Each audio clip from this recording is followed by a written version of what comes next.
श्री रामचरितमानस में स्वागत है आप सबका। हम चले हैं श्री रामचरितमानस का लंका कांड, जो कि छठा कांड है श्री रामचरितमानस का।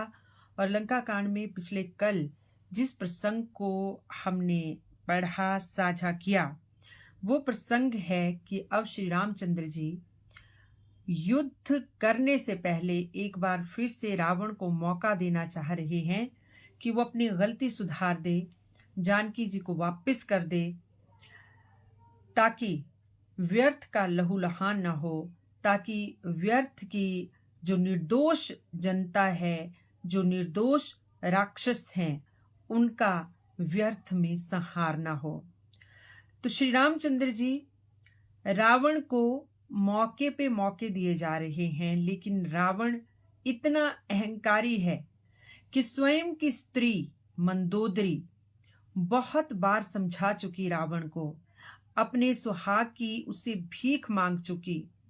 उनको श्री रामचंद्र जी के जितने भी उन्होंने राक्षसों का वध किया, जितने भी उन्होंने बड़े बड़े कार्य किए, वो उनकी उपमा देते हुए रावण को समझाती रही। लेकिन रावण मंदोदरी की बात को हवा में उछालता रहा और वो चापलूस मंत्रियों के और चापलूस सभासदों की बातों में आकर बिल्कुल एकदम चिंता विहीन रहते हुए अपनी जो उसकी नृत्यशाला थी, जहाँ पे वो आराम से मदिरापान करता था, अप्सराओं का नृत्य देखता था, उसमें मगन रहा, बजाय इस बात की चिंता करने से कि मौत उसके सिर पे मंडरा रही है।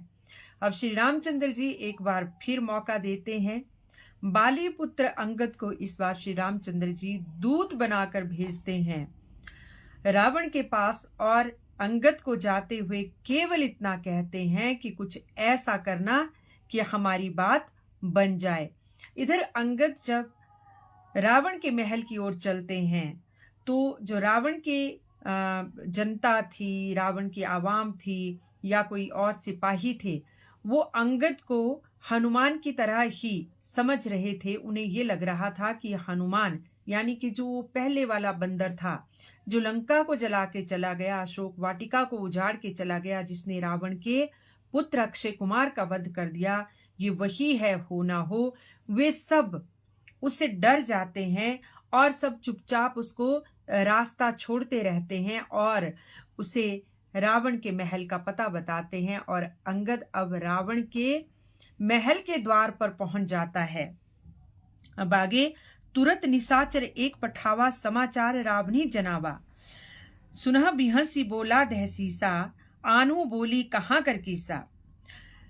तो फिर अंगद क्या करते हैं कि रावण के एक सिपाही को कहते हैं कि अंदर जाइए और अपने महाराज को संदेश दीजिए कि श्री रामचंद्र जी का दूत आपके पास श्री रामचंद्र जी का संदेश लेकर आया है और मिलने का इच्छुक है। तो जब रावण ने ये सुना तो वो बहुत हंसा और वो अपने सिपाही से कहता है कि जाओ उसे ले आओ, हम भी देखते हैं कि इस बार कौन सा बंदर आया है।